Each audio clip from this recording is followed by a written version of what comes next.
Hello, everyone. I'm Erica Ruggierio. I'm the Director of the Center for Global Health and an Associate Professor at the Dalla School of Public Health. And I'm really pleased to welcome you to this webinar on how a public health crisis can impact the education sector. So during this webinar, we will explore how COVID-19 has impacted the education of learners and what different jurisdictions are doing to keep students and teachers safe while ensuring continuity of learning.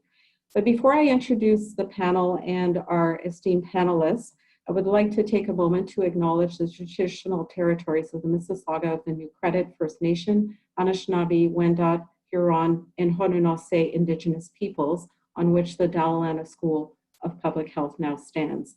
The territory was the subject of the Dish with One Spoon Wombat Belt Covenant, an agreement between the Iroquois Confederacy and the Confederacy of the Ojibwe and allied nations to peaceably share and care for the resources around the Great Lakes. We'd also like to pay our respects to all our ancestors and to our present elders. So when WHO declared COVID-19 a global pandemic back in March, many impacts were felt on many different sectors, and the education sector is no different. As everyone, I think, knows, the education of children, youth, and other learners was interrupted as governments and their public health officials sought to contain the pandemic. According to a UNESCO report, school closures impacted over 60% of the student population. And while remote learning strategies were put in place to mitigate the impacts, not all communities benefited equally. As economies around the globe reopen, or maybe close in the coming weeks, we'll see what happens, many questions are actually being raised about the safety of students and their teachers and communities more broadly. So today's panel will actually extend the discussion on how different jurisdictions are handling these concerns while trying to ensure continuity of learning. So I'm really delighted to introduce our two panelists. Ashley Tweed is Assistant Professor at the Dalla School of Public Health. She's an infectious disease epidemiologist and mathematical modeler. Her research program focuses on the use of mathematical modeling and other quantitative methods to improve decision-making for emerging, re-emerging, and endemic communicable diseases. She is joined by Kate Mulligan, who is the Director of Policy and Communications at the Alliance for Healthier Communities. And Kate is also an assistant professor at the Dalla School of Public Health and a member of the Toronto Board of Health, where she just came to join us for this webinar. Her work actually focuses very much on healthier cities and communities through her research, mentorship, and action on many different areas, including healthy public policy, political ecologies of health and well-being, climate and health equity, and upstream health system interventions, including social prescribing. So we're in great hands. And before I turn it over to our panelists, I just want to remind everyone online to please use the chat function and to post your questions. We'll have plenty of time to take your questions. And so start thinking of them as our panelists respond. So I'm going to start with Ashley. And can you give us a sense of what are the key concerns related to COVID-19 that are facing the education sector from your perspective? What do we know and what do we not know? Sure, and thank you so much for having me. And I just want to emphasize that I am an infectious disease epidemiologist. I'm certainly not an expert on child education and sort of mental health type of questions, which I think are really pertinent to this discussion. But we'll focus a bit more on, what we know about the epidemiology and why the talk about schools and school reopening has been so heated, I think, to put it mildly. And so, just to sort of take a step back and talk a little bit about COVID and what we know and how it spreads. So, it's a virus that spreads mainly by an infected person sending out small droplets, and they mostly travel small distances, but sometimes they travel further distances. Early on, there was a lot of focus on touching contaminated surfaces and the importance of hand hygiene. And although that's important, we now realize that spread via droplets and aerosols is really the major route of transmission. And we also have a really good understanding now of the types of settings that increase the risk that somebody who is infected will pass the virus on to others. And we talk a lot about what's called the 3 Cs. So these are closed spaces, crowded places, and close contact situations. And so basically what that means is that being indoors is riskier than being outdoors, particularly in rooms that don't have good ventilation. The closer you are to someone who is sick and the longer you're in contact with somebody who's sick, the more likely you are to get infected. And then finally, like when people are talking loudly, breathing heavily, singing, shouting, they'll expel more virus. And so that's also why we've been really, basically why we have masking. That sort of masking policy is around this idea of trying to minimize the amount of droplets that are coming out when you're around somebody who's sick. So basically, more people who are in an enclosed space and the longer amount of time they spend there, the greater the risk there is of transmission. So if you spent any time in a school, you know that basically describes a school environment. You have a lot of people who are in closed spaces for long periods of times. A lot of schools have very poor ventilation. You have people who are, lots of students in a classroom. In the younger grades, you have a lot of people who are sort of physically in contact a lot. And so the challenge with schools, and the reason that schools were shut down in the spring, really related to the fact that, we know that historically for respiratory infections, kids are really good transmitters of viruses. And we know that the conditions in school are such that if you did have cases, they would spread very, very easily, just because of the way that they're set up. And so what we've seen over the summer and moving into the fall is we started having these reopening plans. There's been a really big focus on, what can we do to make sure that kids are safe when they return to school? And also what can we do to make sure that staff are safe when they return to school? And the reason that I think there's been so much debate relates to, first of all, the epi in kids is a bit different than what we see in adults.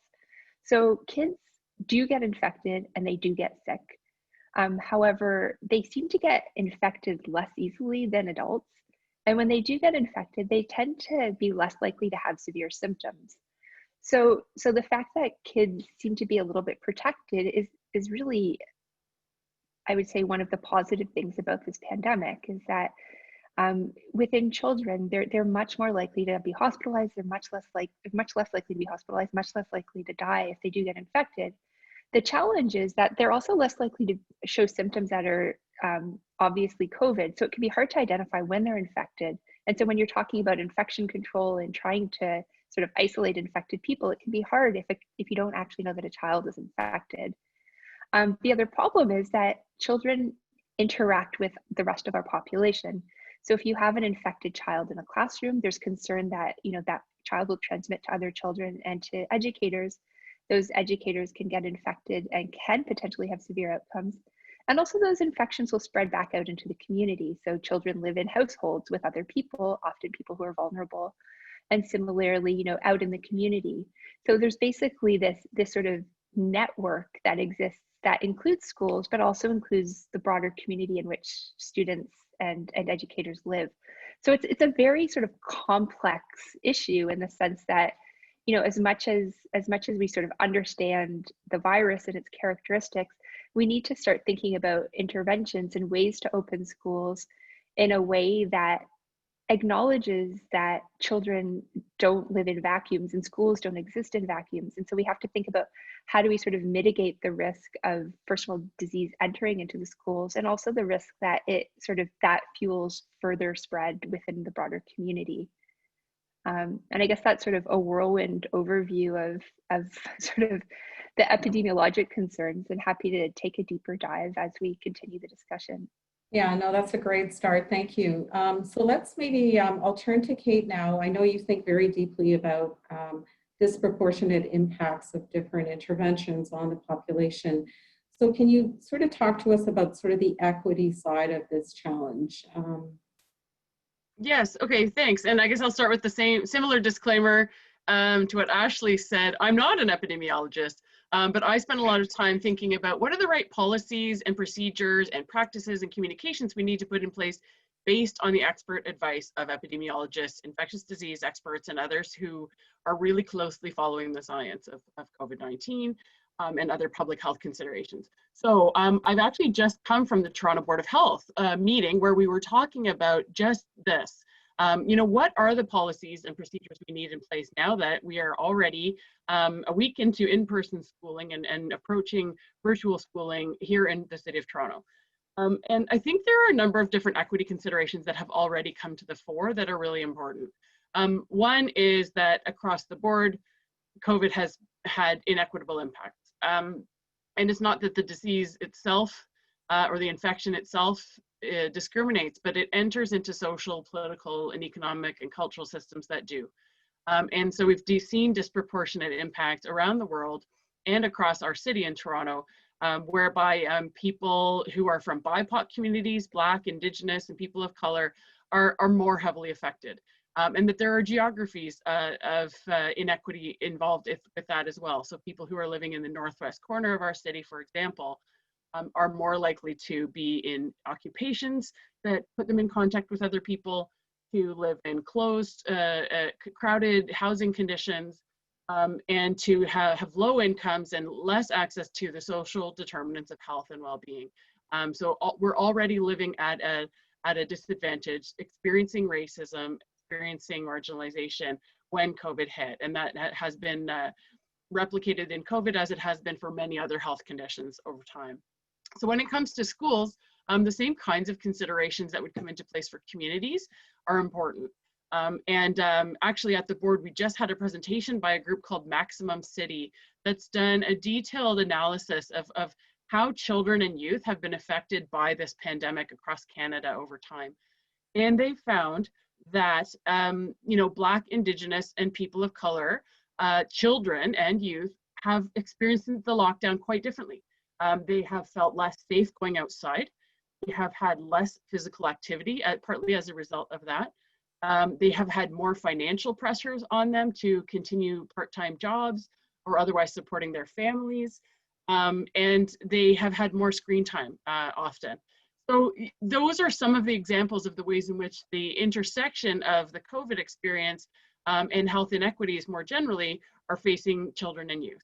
And I think it's important too that we ask children and youth themselves about this, so that when we're learning about what's happening to them, that we're not just relying on the reports from parents or teachers or community members, but also from children and youth themselves who've experienced, mental health challenges, physical health challenges, in addition to experiencing and watching what their communities and families are going through. So those are some of the different kinds of ways in which COVID has affected them differently.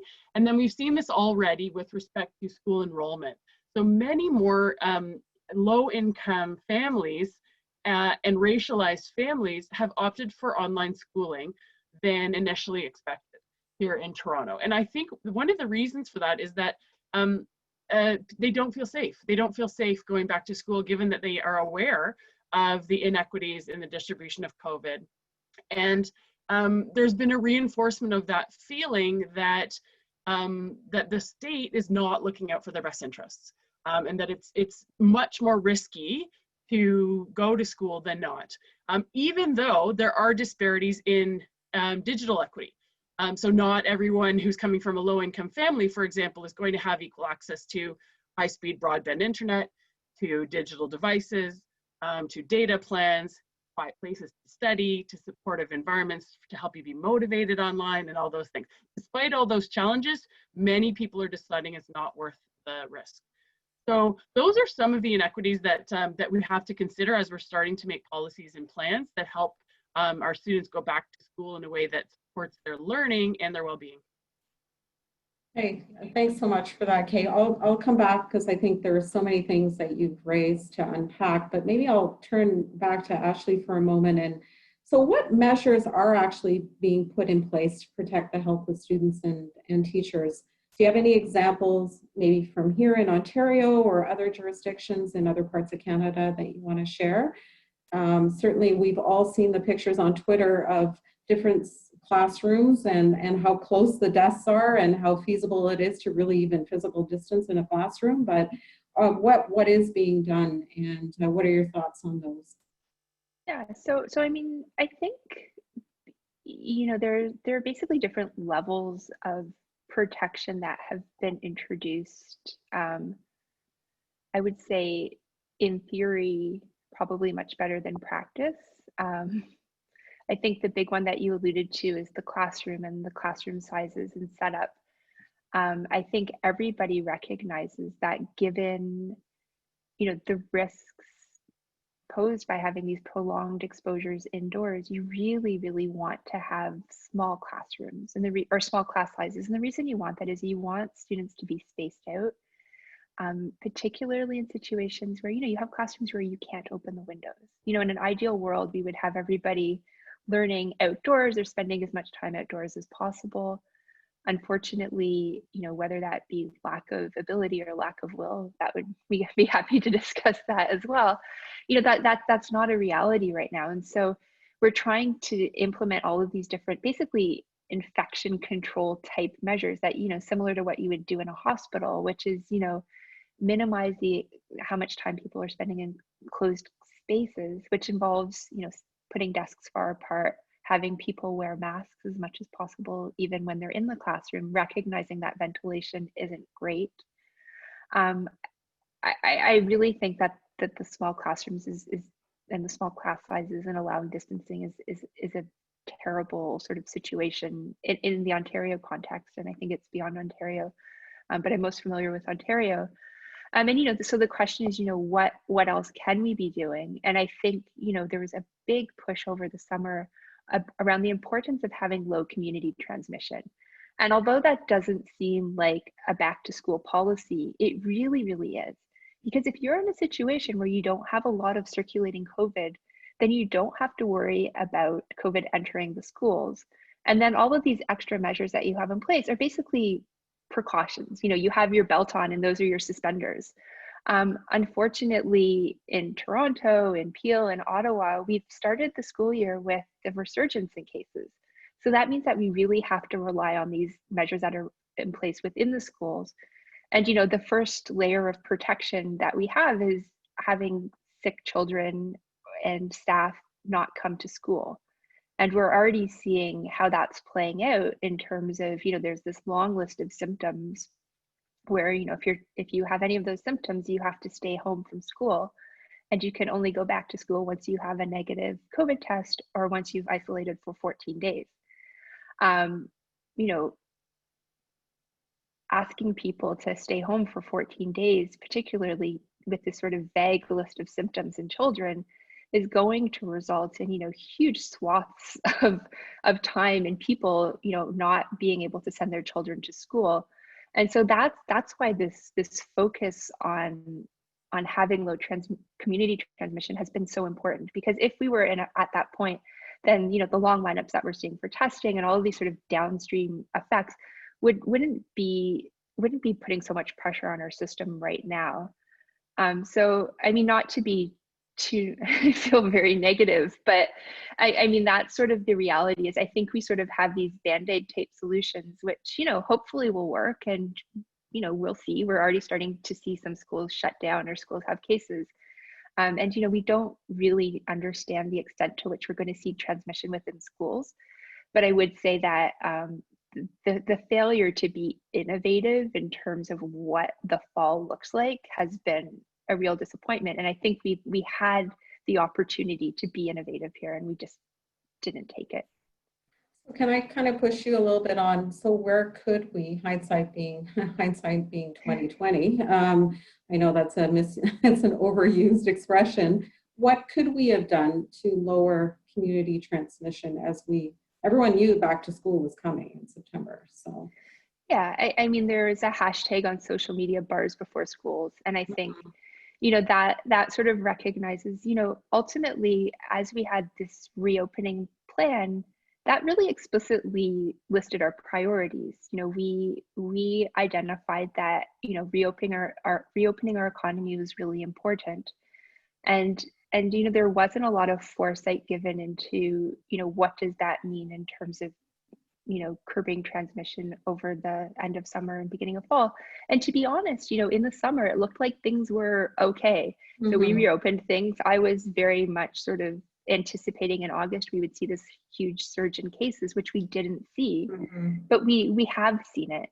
And so again, in hindsight, I think, what we should have done is said, are there alternate models that we can consider in terms of we know that these businesses are hurting, can we pay them to stay shut and Mhm. really focus on, reaching I don't know that elimination in Ontario is necessarily achievable, but it's a goal that we could work towards. And if we had done that, then I think we would have been in a much more comfortable situation come September. Yeah, so I'd be happy to come back to you and maybe talk about how other jurisdictions are handling it. I appreciate you're more familiar with Ontario, but are any jurisdictions getting it right? So hold that thought, and I'll go back to Kate for a moment. So you outlined a number of potential consequences on different groups. So just wondering, what are your thoughts about what are some of the lessons learned that we can sort of glean from past pandemics about how to do it better, and with attention to how something like this is not the great equalizer, but it actually can persist inequities that are already deeply entrenched, as you said, in our social, economic, and health systems. Any examples on what we could be doing better? Yeah, and there are actually some contemporary examples that I think are important to learn from as well. And it really speaks to what Ashley mentioned, that reducing community transmission is a back to school strategy, and does support our ability to do the work of, teaching and learning and being around one another. So, there are several countries across Africa and Southeast Asia that have really led the way because they have established systems of community health. So very much sort of a distributed model, not a big centralized institutional public health, but a distributed model of health supports that can reach into small or remote or marginalized communities or different kinds of populations, different cultures, to reach people and meet them where they're at. And I can't stress enough how important it is to have that strong and robust system in place, plus the experience of having dealt with epidemics in the past. Whether it's Ebola or SARS or other things that people have experienced in those countries, maybe more significantly than many rich countries have. So we need to learn from the expertise in those communities. And it's the same thing here. We have significant expertise in marginalized communities to offer community-led testing, to reduce stigma, and to reach people who have reasons to mistrust mainstream healthcare or mainstream government services. And we have some fantastic examples from Rexdale Community Health Center and Black Creek Community Health Center, for example, working in partnership with other health system partners, including public health and hospitals and Ontario Health, to do that, to deliver services in a way that provides outreach to the populations who really need it, the testing, but also the support, so people can trust that if I find out the result, I can do something about it. Like I can go to an isolation center, I can receive food and housing supports, I can, I can make sure I still have my job at the end of the isolation period. All those kinds of things need to be in place. So that's one of the areas. The other thing is that in past pandemics, people got a little bit more creative about what schooling is about and how it should happen. So we had examples of, outdoor schooling during former TB outbreaks and flu outbreaks.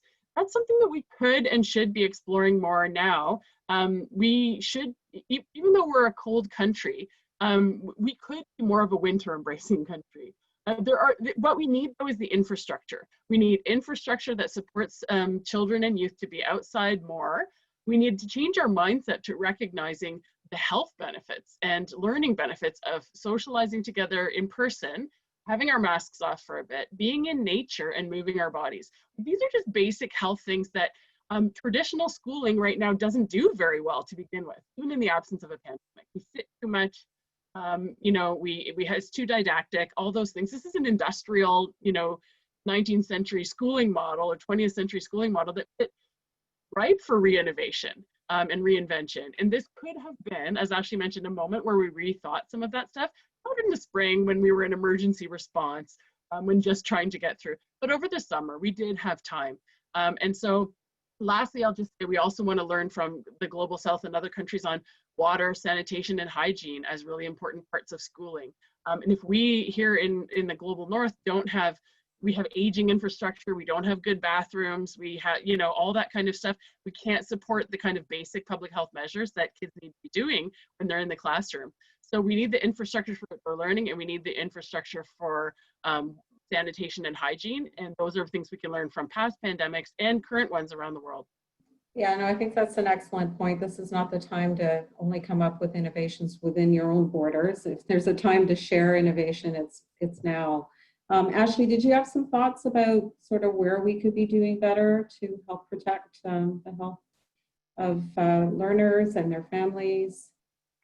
I mean, I think Kate touched on a lot of it. You know, it's not really rocket science. We can look around us and see what's happening in the world. You know, the outdoor learning, I think, is a huge piece.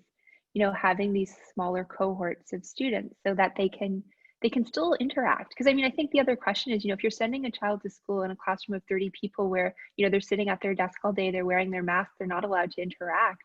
You know, is that, you know, we talk a lot about the mental health benefits of being back at school. Like, is that, I don't know the answer to that, but I could anticipate that that's maybe not like the sort of environment that we want for our children. And so then, you know, the question is, if you look to some countries that have had successful returns to school, you know, they're having smaller cohorts of students where these students can still interact with each other. And the idea is, you know, if you have a group of 10 kids who are, you know, basically part of, a social bubble, then, then, you know, you can have a bit more of a normal sort of play and education type environment. And the idea is, if you have disease, if you have an infection in that cohort, you send that cohort home, but it's a little bit less disruptive than something like we have, where, you know, you have a class of 30 people and then you have people, you know, riding on school buses where they basically have another sort of cohort of people. And so it's very, it's basically, not to get too sort of epidemiological, but a lot of this is like networks and thinking about like what people's networks look like, and is there a way to basically let people sort of interact and have those sorts of sort of normal behaviors and interactions in a way that, you know, also makes it easier that if we do have to respond in terms of case spread and having an outbreak, that you can do it in a minimally disruptive way. Beyond that, I don't know that there's, you know, there's not like a magic answer to this. I think it's really sort of small things that we can do that sort of balance the risk of there being an outbreak with the desire and the need to have people return to school and stay in school. I mean, I think that's the other piece, is I think, you know, what we have right now is a system that's sort of getting people to school, but the question is going to be, you know, how many students are going to be able to actually stay there, and how much time are they actually going to spend in school engaging in meaningful learning versus not. Kate, are there any other early best practices that you talked more generally about the need to learn from the Global South, but are there some specific examples you wanted to highlight? And just as a reminder to all of you online, please type your questions in the chat function, please. I think the other area where we need to look for good practices is with respect to the online and virtual learning. So we have many more people have opted for this, more kids and youth and families than expected. And so we need to think about ways to kind of make sure that those are healthy as well. And so there are some examples of, for example, making sure that online learning doesn't mean sedentary learning. That, you know, because we're already seeing big increases in screen time, kids are actually asking for, and youth are asking for, that time to be used for play, for interaction, for physical activity and movement, and for touching materials. And so even though the technology is a point of connection, the technology doesn't have to be the centerpiece of all the learning that happens during that time. And so that's one of the examples of how we need to do a shift in our thinking about what it is. It's, you know, the emergency response instruction of the spring is over. We can use that time differently, and the time that we're trying to be together, even when it's virtual, needs to focus on that togetherness as much as possible. And so even in the university setting, so our colleague Angela Mashford-Pringle ran a fantastic land-based learning course online. And they didn't do all the land-based learning while they were online, right? It was a facilitator to get people to go and do other kinds of things. So there is potential there. But again, there are real barriers to students from marginalized communities engaging in the same way. So you need to make sure that the platforms you have use less bandwidth for your video, for example, that people have access to tablets, have the safe spaces to do this work, and so on. And so that requires a bit of creativity and innovation as well, but it's not impossible. It's doable, and it's doable even in very low resource settings around the world. So those are the kinds of innovations that I think we're going to need to really help support people's feeling of connection and belonging, because that's what's missing in both the very distanced in-person schooling and online, is our ability to connect. And increasingly, we are seeing the evidence showing the adverse health impacts of being isolated from one another, or feeling a lack of connection with our communities. And there's a significant risk for youth of dropping out. If they're not engaged and motivated during this time, they could be out of education and schooling for good. And that's a significant social risk for all of us, because school is an opportunity to help us make changes at the societal level on the social determinants of health. Better educated people have higher incomes, better access to different kinds of jobs. They tend to lead healthier lifestyles and use fewer resources of the healthcare system, and so on. And they also feel that they can make plans for their future. They feel that there's a society around and a community around that's invested in them. And if they don't have that feeling that anyone particularly cares about their exposure to COVID or their exposure to learning and education, that's a significant problem for all of us. And so the idea of schools as a way to build social connectedness and belonging really can't be overstated, but it has been understated in the response so far. So there's been this sort of assumption or presumption that the benefits of being together in person and starting back to school at the regular time in September outweigh the risks. But that has not actually been unpacked in any significant way. We're getting used to seeing COVID charts and graphs all the time, and learning what R naught means and how to make our decisions. But we didn't hear the same level of analysis with respect to the benefits. And so we hear sort of vague generalities, even from public health leadership, about the social benefits of being back to school, or that, good for parents being able to go back to work. But we need to see the same level of seriousness and science brought to those other health measures as well. We can have a sense of why we all need to collectively start rowing in the same direction and what the priority is. We don't have that sense right now. We don't have the sense that schools are the priority. And that has really been disillusioning for parents. I'm a parent of 3 young children. It's been very disheartening. It's been very difficult to know how to make good decisions when we don't have the feeling that we're all prioritizing the same thing right now.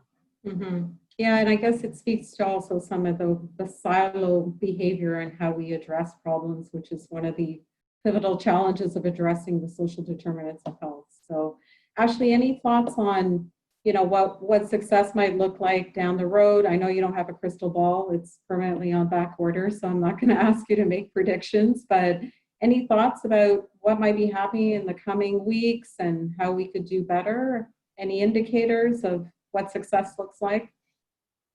Honestly, I have no idea. I have this sort of sense of dread and doom in terms of what's coming. I think and I hope that keeping schools open will be a priority. But having said that, as Kate said, if it needs to be in a way that's meaningful and engaging for students and educators, and I think keeping them open just for the sake of keeping them open to prove a point is problematic. I do think we're sort of at a point, again, this is very specific to Ontario and possibly even more specific to Toronto, where we're a bit of an inflection point in terms of what we're seeing with disease activity, and I think we're going to be in for a very rough fall and winter. And so the question is, what does that mean for schools? Do we keep schools open, whatever the cost? And do we continue with sort of the way that they've been going, or is there suddenly going to be a revelation that we need to switch all the schools to outdoors, and we're going to massively invest in outdoor tents and heat lamps, and I really don't know. I have a huge amount of uncertainty in terms of what the coming. I would say we have a fairly good sense of what the next month or so is going to look like, but beyond that, I really don't know. I mean, success would be we respond quickly to the surges in cases that we're seeing. We sort of shut that activity down, and then we're able to keep schools open, and potentially dial back some of the interventions that we have in place. Figure out a way to let kids be in classrooms unmasked, and like we can dial those back when we're in a situation where we don't have a lot of transmission happening. But to be honest, I don't know, and I don't want to sort of pretend to know, I which think I think that's is actually an important admission, right? So, Kate, what do you think in terms of what success looks like? And I know you've sort of commented on this a little bit. Yeah, so I mean, I sit on a number of provincial tables about COVID-19 responses, and I do see the siloing firsthand, and the resistance to thinking creatively or in new ways.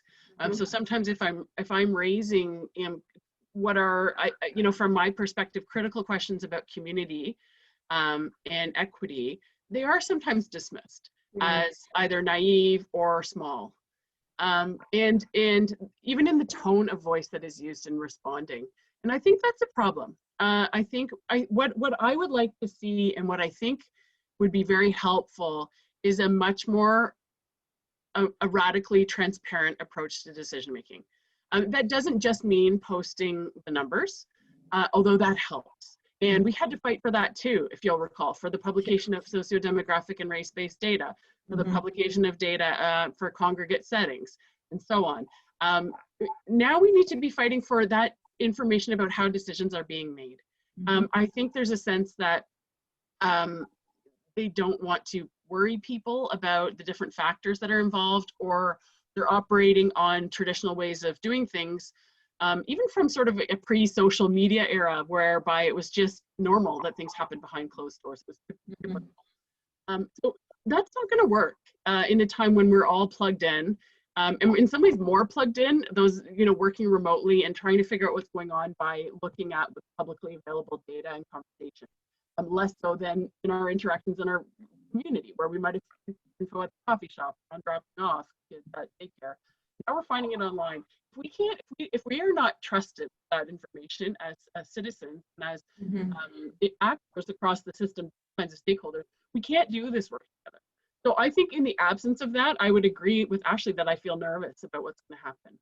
I would feel more confident if people were just much more transparent about the decisions that they're making and how they're weighing for, we know different factors like the lockdown is impacting mothers differently than fathers, or parents differently than non-parents. We kind of know that, but again, if you're using that in part of your decision making, we need to know. And we need to see who, there's that unstated hierarchy of human lives that has really been shown in this pandemic from pre-pandemic times, but it's still being replicated even now. And so the more data we have, the more we can mobilize together collectively, take action and put pressure where it's needed. And that pressure does tend to work. And so we need to see that, and I think many of us have gone back to school sort of wishing and hoping that it'll be okay, but not feeling confident about that. And that's an awful position to be in.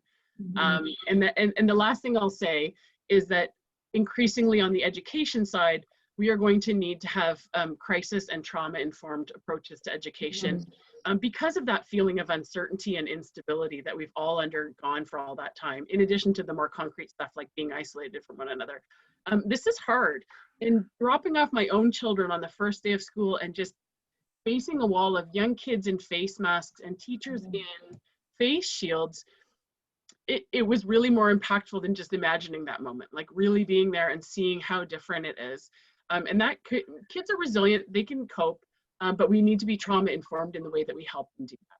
Yeah, I think that's an excellent point. I mean, you've raised transparency and trust for things we learned from SARS, and and also the need for participatory processes so we can adjust and adapt in real time, and ensuring that we have many voices at the table to reflect what is needed. So I've got a couple of questions that are coming in now, so if I may, and either one of you can take this one. So the first one's a bit long, so I'll just read it out.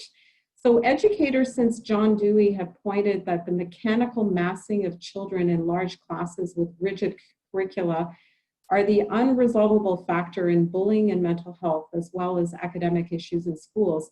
And he said that the children and youth need active learning in a ratio of about 10 youth to 1 mentor.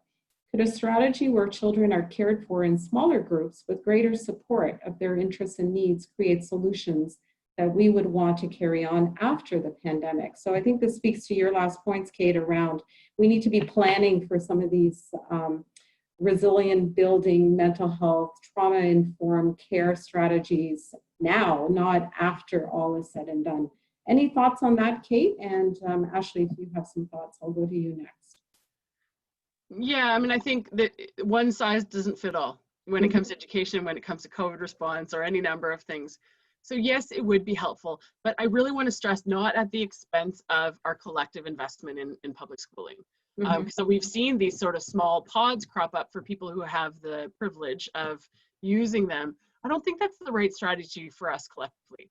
I think the energy that we put into making those pods can be put into our collective approach to schooling for everyone because of its potential to reduce inequities, bring different kinds of ideas and people together, and all those other kinds of reasons why we have public schooling. So yes, but I think those kinds of innovations are possible if we put that same level of energy into this together. I don't think it's been a priority. And I think that's the issue. I think if we collectively made it more of a priority and recognized schooling and child rearing as social goods, not private goods, then we would be able to make more progress on doing the kinds of smaller scale innovations that are important. So for example, just one example, the Pathways to Education program was born out of a community health center approach and recognizes the intricate links between schooling and health and well-being at the individual, but also at the community level. And so it's a school-based school-related mentorship program, but it happens in a community health setting. Those are the kinds of innovations that are possible if we start doing what you've suggested, Deb, which is focus in more small-scale ways at what kids and families really need. Yeah, so I think that's what you've underscored, and certainly the pandemic has, not just for education, but also for public health, that it's a bit of a crisis in reinvesting in our common and social goods. So we clearly have cats making guest appearances. Mine might come very soon now, so it's a pet-friendly webinar, just saying. Ashley, did you want to weigh in on this question? If not, I'll go to Deb's other question, if that's okay. I mean, I would just say, I think, cynically, I think some of the feedback in terms of the back to school planning has been that, once you change the way that we provide education, it's hard to walk that back. And so I think, if you're talking about having education with like smaller class sizes and different models of education, I think, in terms of public education, it can be hard, if we realize that those work really well and that they have benefits, it can be hard to walk that back.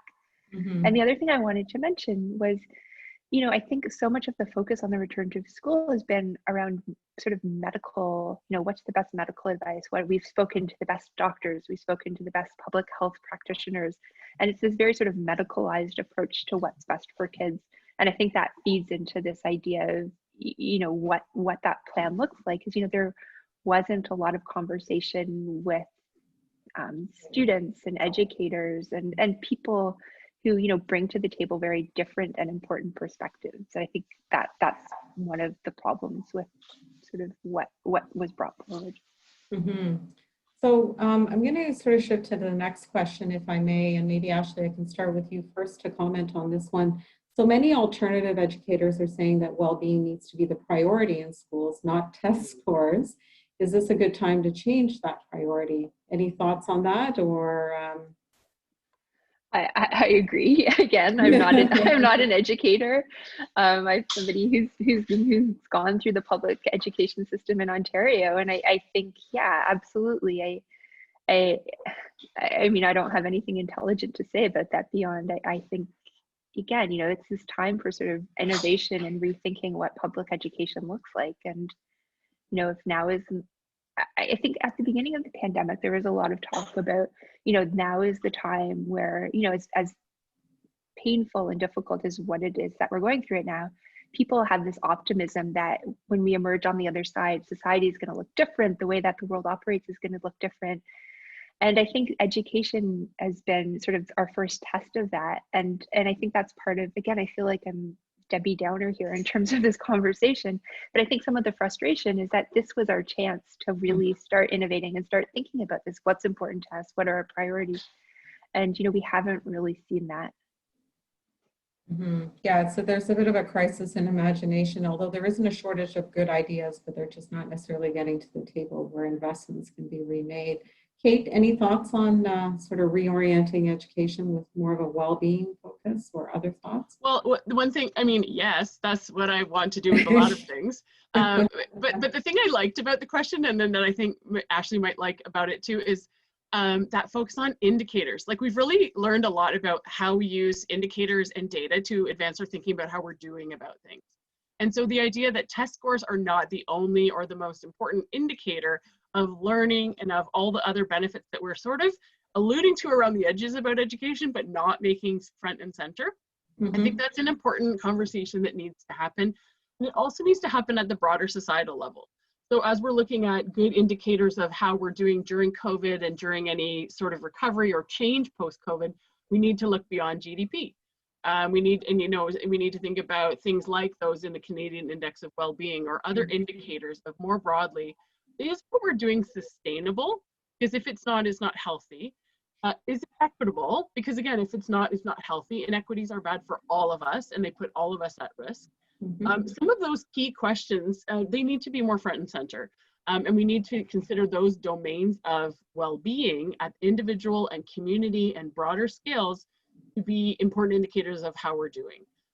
And so in the absence of that, we're relying on some pretty old school indicators that don't tell us much about that. Scores, GDP, how much people are spending in bars and restaurants, or those kinds of things, which isn't to say that the economic well-being of our society or those individual business owners is not important, but it should be one of many indicators that we're using to go forward. And so what I'm happy about right now is that people are having those conversations and looking to use data and evidence to drive those decisions. And it's that combination of the right kinds of data and evidence and the right kinds of trusted conversations that will really help us to move forward. And no, we're not seeing those yet, but it's not impossible. We can still do it. Yeah, well, I mean, I think that also speaks to the need for a global conversation on this, because part of the reason why some of these indicators continue to persist is because we're using them to compare ourselves to other countries. But some of these things really do need a rethink. A good example from the work area is unemployment. Is actually a very crude indicator, and it doesn't really tell you a lot of things. It masks a lot of things, and so we need more nuancing around how indicators are used. Any other thoughts, Ashley, about indicators, and any lessons you think we should be learning from that we're not learning well from past pandemics or even the last 6 months, just as we bring this session to a close? I mean, in terms of the question around indicators, I think, this sort of circles back to what Kate said at the very beginning of this conversation was, I sort of have worked in the sort of infectious disease pandemic preparedness field for a while. And, we have all of these indicators of pandemic preparedness and what are the countries that have the systems in place to respond best to a pandemic. And the reality is that they were totally off. The countries that have responded well are the countries that, based on these different indicators, needed to invest more. But the reality is that, there are a lot of those countries that have sort of low rankings on those lists are countries that have dealt with infectious diseases, have these really good community-based sort of health systems in place, and have kind of really outperformed the countries that, like Canada, that, have, on paper seem to be really well prepared for a pandemic. So I think, more broadly, sort of thinking about, how do we even measure something that, on paper seems pretty straightforward, how prepared are we for a pandemic, is going to be really important and interesting, because I don't think that anything that we have in place thus far has really captured that. And again, it's something that, we've invested a lot of money in sort of measuring those things. And so thinking about, what does it actually mean to be able to respond well? And I think it gets down to that sort of local level. And again, just to give a bit of shout out to Toronto, I think Toronto is doing a good job here in terms of recognizing, with the return to school and with the sort of neighborhood-based differences in sort of preparedness and ability to respond and what the schools look like. I think they've done a very good job and recognizing that, they can't be a one size fits all return to school. The challenge is, they're constrained in terms of resources and time, but at least, that conversation is happening, which is something that is laudable. Mm-hmm. We have a question here from Heather, and it's, I'm not sure if either of you can answer this, but are school boards opening up their public meetings so that community members can raise the issues that we've been discussing today? I don't know if Kate, or from your own neighborhood, and maybe this. I think so. I think many are holding their meetings online and have at least some opportunity for public comment and interaction during those meetings. But I can't speak to each individual school board. But in general, that is the expectation, that they will be open. Okay, so I think that's a really good example of a forum that can be tapped to address some of the points you raised earlier. One other question that sort of came in was around sort of the resilience of learners, educators, to better deal with the ambiguity and the risk. So how can we better prepare our systems to contend with this uncertainty? What can work? What hasn't worked? Any last thoughts? I'll just echo what Ashley said about the education and public health systems that we have are rooted in sort of modernist, mechanistic ways of thinking. Many quite colonial. And so those people who are working to think past what these structures, what people thought they were about in colonial times, they're quite different now. And we have a much more organic understanding of not only disease transmission, but of life and complexity. And so if we can have locally rooted approaches that are recognized as part of complex adaptive systems, then we'll be getting somewhere. We need, those broad policies and enabling structures in place that allow for local nuance, local input. And that local, I don't mean, municipal levels of government, but I mean people who have a stake in the matter, being leaders in their own health and well-being. That is health promotion 101, and that's where we need to be headed.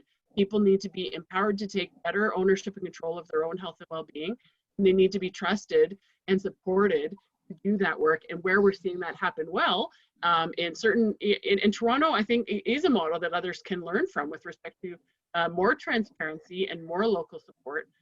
That's where we need to be heading with respect to COVID and schooling. Okay, great. Any last thoughts, Ashley, before we bring Yeah, to a close? I mean, I would echo what Kate said. I mean, the uncertainty is terrible. And I think, it's the hardest thing through all of this is, you don't know next week if your local restaurant is going to be open or not. You don't know if your kid is going to be going to school or not. And so I think, making those decisions more transparent, sort of helping people understand, these are the things that are feeding into this decision. This is, this coming forward in the next week or two. These are the things we're going to be looking at, and this is the potential of what may or may not happen. I think waking up and learning that this weekend you're no longer allowed to have a gathering of, 50 people if you're planning a backyard wedding is, a problem. So there's that sense of just sort of like you're this, you don't understand why it's happening, and you don't really have a say in that. So I think again, this all comes down to, the transparency and letting people feel like they have a voice, and even if they don't, they're not actively involved in that decision making, at least understanding, this is what's going into it, and this is what's on the horizon. Because I think that more than anything has been really, really difficult to navigate. Yeah, so thanks to you both. I think you've echoed the key principles of good policy making, and there are lots more improvements on the way. So, but I thank you for taking the time to chat with us today about your thoughts on how this pandemic has impacted the education sector, but more broadly, the communities in which we live and work. So thank you again for your insights, and thanks to everyone who signed in. Take care, everyone. Okay, thank you. Bye. Bye to the cats as well.